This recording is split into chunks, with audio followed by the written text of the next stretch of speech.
Dames en heren, laten we gewoon kijken naar Bergerac 14.0, de wielpreuver.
Ik heb al veel wielpreuven gehad vandaag.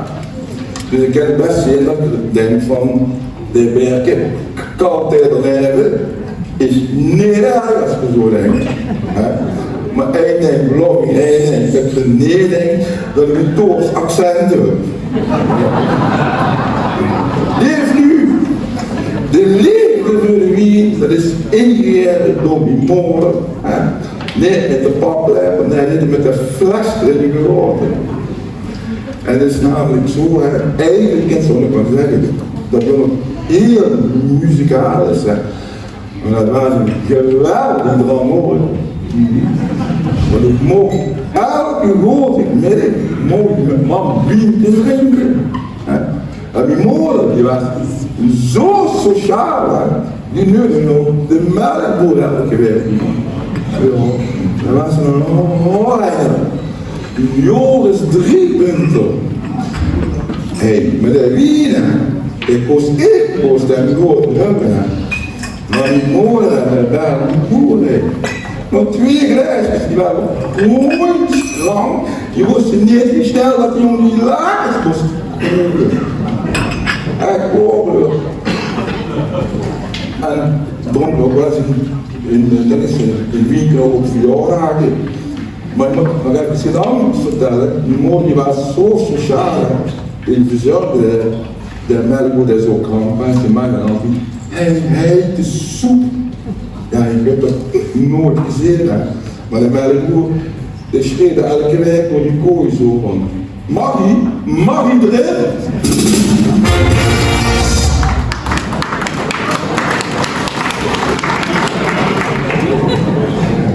Maar zo leeft nu ook een keer op verjaardagen. En ik moet zeggen, ik ben geboren op de verjaardag van die moeder.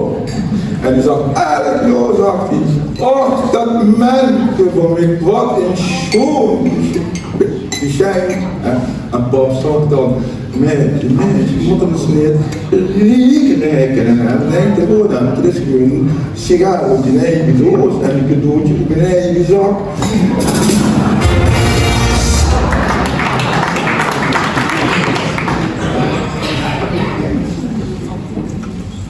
En op het feestje, je ook in Hongarije.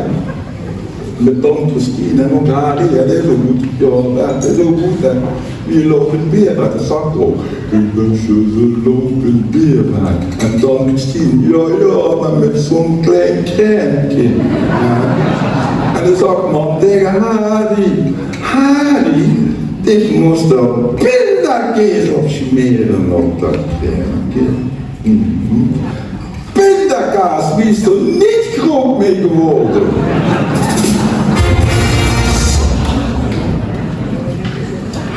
Waar leeft u? wie nu echt in dat wienvak bent geholpen. Het is namelijk zo waar dat de zonnigmorgen met meer in de keuken en ondertussen waren ze al getrouwd. Ja, maar ze hadden een keuze niet hebben. En die was te gezellig lezen en die stond met gezocht. Wijn proeven, wijn inkopen voor een gerenommeerd restaurant, regio Midden-Limburg. Ik zeg tegen hem, ik zeg er van een goed stieltje. Maar werken, heb je weer gedronken, wat is dat nu? En meneer vermicht ik al Hollands. En je hebt helemaal geen diploma's en je hebt geen ervaring. Ik zeg, meneer, klopt u? Dus ik zeg, maar ik ben wel een ervaringsdeskundige. Ik eigenwijs, ik geschreven, werd ik me toch geneurd om doorheen te gaan. Ja, maar ik dacht toch dat je meer van werken, die het waar gelijkheid, of te weinig informatie. Ik loop gewoon, ja, niet op de deur op straat. Ik me te laten informeren. Liever dat je de wieden liever aan het restaurant. Dus ik was er toen deed van alle wieden wat op geschonken wordt. 2 dagen later, ik naar het restaurant toe. Ik ben nog binnen geweest. Grote examen. En dat is stommer. De chef doet zelf samen met zijn blond secretaresse. Zeg, kom je naar huis, ik ben Berken. U komt voor de annonce, waar is? U komt voor de annonce, ik zeg niet weten, maar ik kom voor die advertentie. Oeh, heeft u ook referenties? Ik zeg, ik heb zeker referenties. Zeg, zeker niet tenminste. Zeg, van de niet meer praktiserende huisarts, dokter Maspoeder. Oh, zeg, dat is niet mis. Waar? Zeg, dat is heel veel mis. Zeg, want sinds dat dokter Maspoeder er niet meer is en weer huisarts bent, weet helft van heel jaar niet meer weten hoe huisarts is. Dan hebben we nu toeverteld.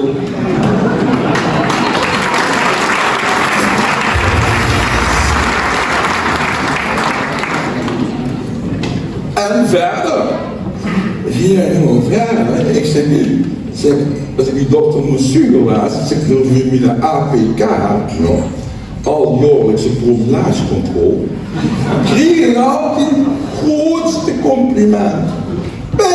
Berken, jongen, jij kunt het, maak er wat van, dit is je kans. Jongen, je hebt de wijn in het bloed.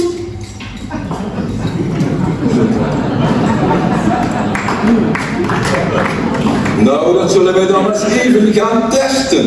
Ze zag er heel erg geïrriteerd, leef u, dat kleedde niet tussen de chef en de met de tijd die blond, die pak ik glaas, shut hem in, geeft het glazen hem, hij geeft de glazen mee met de beurt, met de hier met ons.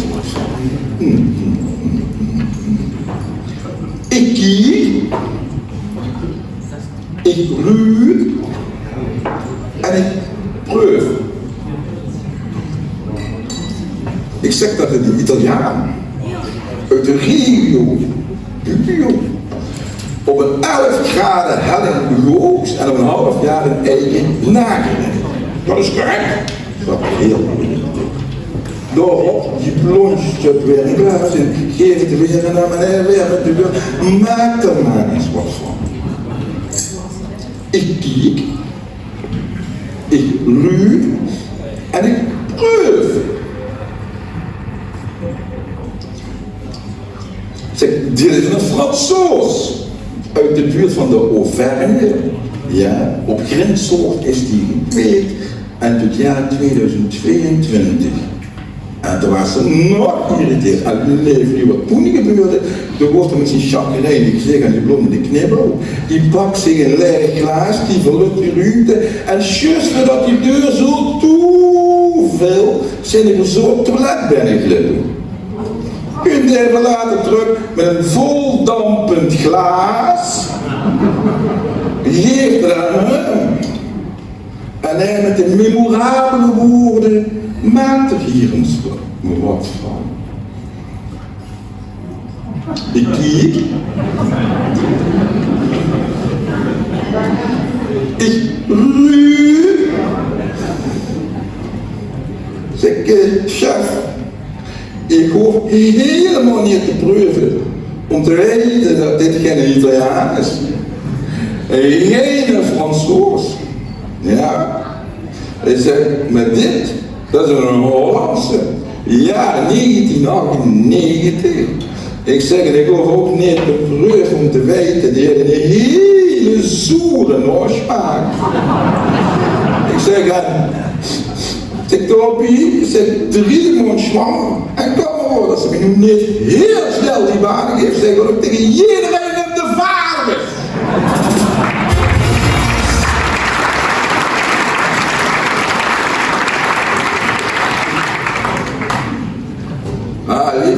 Ik heb het net al benoemd, wie in meer. Ik kom natuurlijk heel veel restaurants. Ik heb gezegd, meer gewoon eens nog maar goedje toe. En brak komt Da Vinci gewoon ze lekker escargotjes eten. Jij met je escargotjes, dat zijn gewoon die tuinslakken. Als jij tuinslakken wil, hier heb je een tientje, ga je lekker naar de Jumbo. En dan uit de diepvriesvak haal je maar escargotjes. Ik heb het niet meer. Ik naar de Jumbo. Hoor niet in de diepvriesvak. Werkend van mijn probeerde, ja, met naar Boeteloop, en dat mijn Boeteloop dan van wedstrijd, ik ben eens even naar de leer. Even kijken of dat in die kan doen is. Ik geloof erin. Kom maar op een gegeven van de gemeente tegen. En met het is doen, maar ik denk dat ik even alleen op het terrasje kom pikken. Maar jong, doet iets muiten in het terrasje, dat heb ik weer al in gepikt.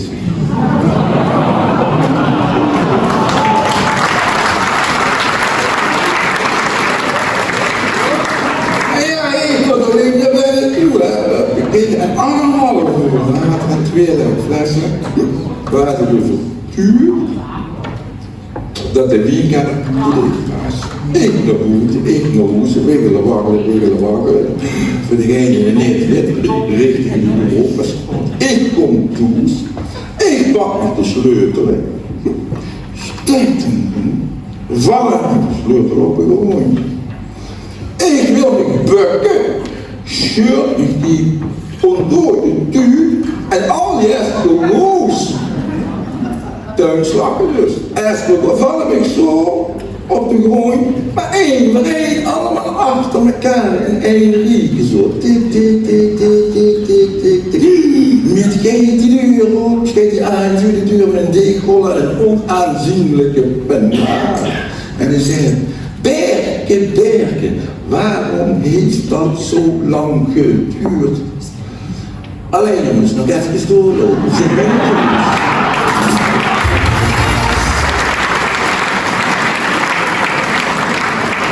ja, nee, en zo ben ik.